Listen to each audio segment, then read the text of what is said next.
Modern physics इसे बहुत खूबसूरती से बता रहा है। जैसा कि योग संस्कृति की परंपरा में कहा जाता था, शिव शव की तरह है, सर्वोच्च ऊर्जा लेकिन निष्क्रिय। अगर आप वैक्यूम अवस्था पैदा करते हैं तो अचानक वैक्यूम वाली जगह में वर्चुअल प्रोटॉन्स और वर्चुअल न्यूट्रॉन्स बनने लगेंगे। ऐसे लोग जिन्होंने कैलाश में जो है उसे समझने की कोशिश की, वो उसमें ही विलीन हो गए। अगर आप साधन का सही उपयोग करते हैं तो ये आपको स्थिर होने देगा, ये बोध के मूल तक जाएगा।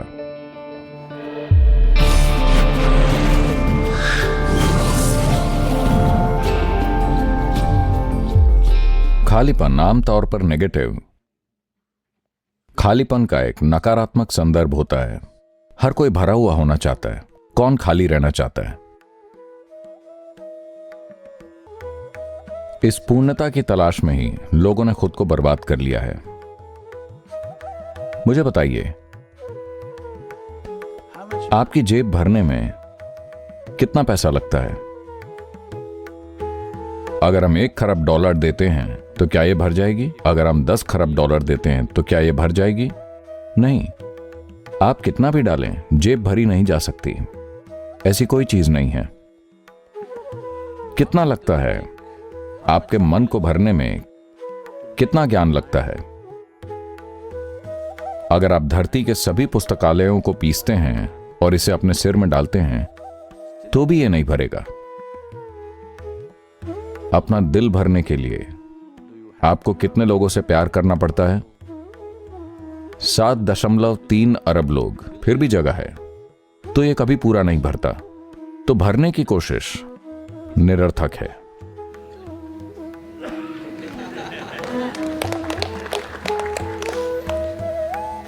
खालीपन हमेशा पूर्ण होता है।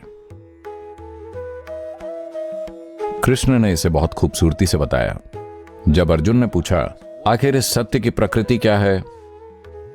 क्योंकि अगर मैं आपसे पूछूं कि क्या ये यही है, आप हां कहेंगे।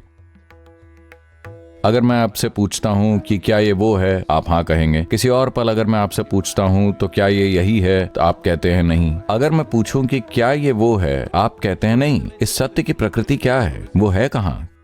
कैसा है? किस रूप में है? तो कृष्ण हंसे और उन्होंने कहा, इस अस्तित्व में सत्य की प्रकृति ऐसी है कि जो विषैला दिखता है, अगर आप उसे ग्रहण करें तो वो जीवन का अमृत बन जाएगा। जो अमृत जैसा दिखता है, अगर आप उसे ग्रहण करें तो वो विष बन जाएगा। मुझे बताइए, क्या समूचे मानव जाति ने पूर्ण होने की खोज में अपने जीवन को विषैला नहीं बना दिया है? क्या हमने पूर्ण होने की खोज में पूरी धरती को नोच नहीं दिया है? जब हम कहते हैं शिव, हम उसकी बात कर रहे हैं जो है ही नहीं, यानी कोई डिब्बा नहीं है। ये ऐसा कुछ नहीं है जो किसी तरह के डिब्बे में भरा जाए, ब्रह्मांडीय डिब्बे में भी नहीं। शिव की गोद में ही ब्रह्मांड घटित हो रहा है, क्योंकि ये वो है जो है ही नहीं। जब किसी को इसका बोध होता है या अनुभव होता है, हम उस व्यक्ति को भी शिव कहते हैं। इसी तरह से आदि योगी भी शिव कहलाए, क्योंकि उन्होंने उस आयाम को छुआ और उसके साथ एक हो गए। और इसे जानने का सिर्फ एक तरीका यही है कि आप इसमें विलीन हो जाएं। यह समझने से नहीं होगा, आप इसे समझ नहीं सकते। ऐसी तमाम कहानियां हैं जहां यह हुआ। ऐसे लोग जिन्होंने कैलाश में जो है उसे समझने की कोशिश की, वो उसमें ही विलीन हो गए। 14 साल पहले जब मैं पहली बार कैलाश गया और प्रत्यक्ष देखा, तब से मैं हर साल जा रहा हूं। पहले 2-3 बार जब मैं गया, वहां जो घटनाएं हो रही हैं, फिर मैंने कुछ लोगों के साथ योजना बनाई, चलो यहां आते हैं और 3-4 महीना यहां रहते हैं, हम पता लगाएंगे कि ये आखिर है क्या।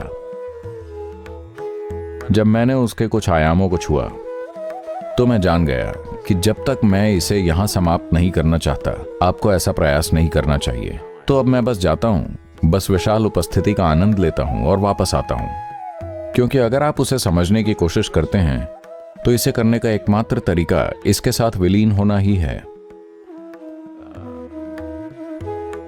अभी इसका समय नहीं आया है। शिव का मतलब इसका बहुत सुंदर वर्णन किया गया है और आज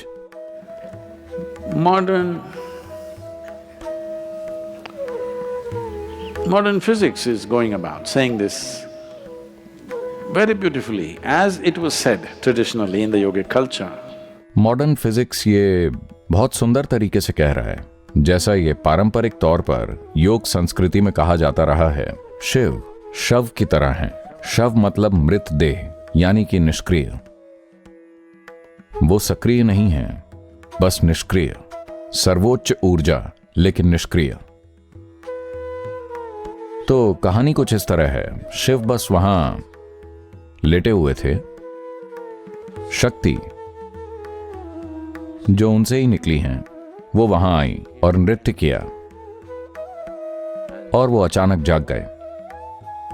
क्योंकि शक्ति ने उनके शरीर पर नृत्य किया तो वो गर्जन करते हुए जागे। तो हमने उन्हें रुद्र कहा। फिर वो थोड़े शांत हुए तो हमने उन्हें हर कहा।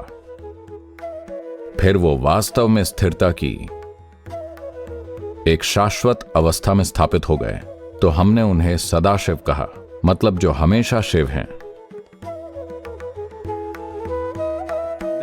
ये तुलना की गई है। आज परमाणु वैज्ञानिक, मेरा मतलब वो नहीं, आज परमाणु मतलब लोग सोचते हैं कि ये सब ऊर्जा के बारे में है। उस संदर्भ में नहीं, मूलभूत भौतिकी इस बारे में बात कर रही है। अगर आप वैक्यूम अवस्था बनाते हैं, यानी कि जहां बिल्कुल कुछ भी नहीं है, और उसके अंदर नहीं, उसके चारों ओर अगर आप कुछ विद्युत आवेश छोड़ते हैं, तो अचानक वर्चुअल प्रोटॉन्स और वर्चुअल न्यूट्रॉन्स वैक्यूम स्थान में पैदा होने लगेंगे। एक ऐसे स्थान में जहां बिल्कुल कुछ भी नहीं है, विद्युत आवेश भी नहीं, विद्युत आवेश सिर्फ उसके चारों ओर नृत्य कर रहा है। इसकी मदद से वर्चुअल प्रोटॉन्स और वर्चुअल न्यूट्रॉन्स बनते हैं। इसका मतलब है कि उस पूर्ण शून्यता में कुछ पैदा करना संभव है। तो पारंपरिक रूप से ऐसा कहा जाता है, शिव पूरी तरह से निष्क्रिय लेटे हुए थे। आप भारत में इस तरह की छवियां देखेंगे। शिव ऐसे लेटे हुए हैं जैसे मृत हों। शक्ति उनकी छाती पर खड़ी है और नाच रही है। उन्होंने इस तरह के चित्र बनाए। जब शिव का प्रभाव हुआ तो अचानक इस निष्क्रिय स्थान का गर्जन के साथ सक्रियता में विस्फोट हुआ। इसलिए उन्हें शुरुआत में गर्जन करने वाला या रुद्र कहा गया।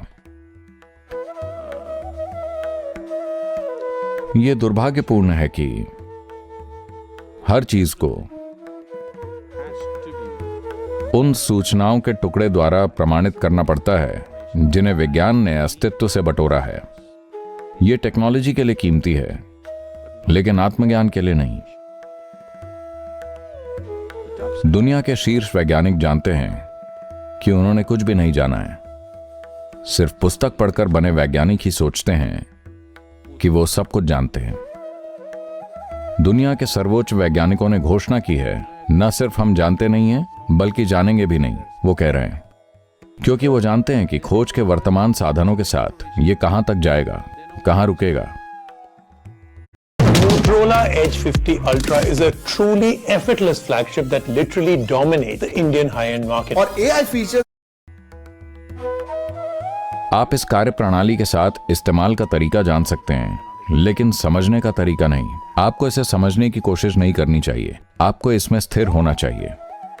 अगर आप इसमें स्थिर हो जाएं, स्थिर हो जाएं, स्थिर हो जाएं, तो ये बोध के मूल तक जाएगा। कितनी जल्दी या कितना समय लगेगा, कितने साल लगेंगे, ऐसी कोई चीज नहीं है। अगर आपके पास जरूरी तीव्रता है तो यह एक पल में स्थिर हो सकता है, या इसमें 100 जन्म लग सकते हैं। समय तीव्रता और एकाग्रता के स्तर पर निर्भर करता है। इसमें सारी समस्या यह है कि ज्यादातर लोग, क्योंकि दुर्भाग्य से शिक्षा बुद्धि के बारे में है, यह हमारी बुद्धि के केवल एक आयाम को पोषित कर रही है जिसे हम तर्क कहते हैं। इस वजह से हम सब कुछ तार्किक रूप से समझने की कोशिश कर रहे हैं। यह अपने आप में एक बड़ी रुकावट है जब तक आप अपने स्वयं के तर्क में बंद हैं। जीवन का जादू आपके सामने खुद को उजागर नहीं करेगा। यही कारण है कि प्रक्रिया को इस तरह से तैयार किया गया है। आप बस स्थिर हो जाएं। आप कहीं भी जाने की कोशिश ना करें, इसे बस स्थिर होने दें। जो अंदर से स्थिर हो जाता है वो गलत जगह पर नहीं जा सकता, है ना? अगर आप बाहर जा रहे हैं तो आप गलत जगह पर जा सकते हैं। आप भीतर की ओर मुड़ रहे हैं, आप गलत जगह पर जा ही नहीं सकते। आप जितनी गहराई में उतरते हैं आप सिर्फ स्रोत तक ही जा सकते हैं, आप कहीं और नहीं जा सकते। बाहर की यात्रा में आप जीवन भर के लिए खो सकते हैं, ये जाने बिना कि आपके साथ क्या हो रहा है। भीतर की यात्रा ऐसी नहीं है। भीतर की यात्रा वास्तव में कोई यात्रा नहीं है, ये सिर्फ स्थिर होना है। संयमा की प्रक्रिया या उसकी कार्यप्रणाली संयमा नहीं है, यह सिर्फ एक साधन है। अगर आप उपकरण का ठीक से इस्तेमाल करते हैं, अगर आप उपकरण की पूजा करते हैं तो आप कहीं नहीं पहुंचेंगे। अगर आप इसे सुरक्षित रखते हैं।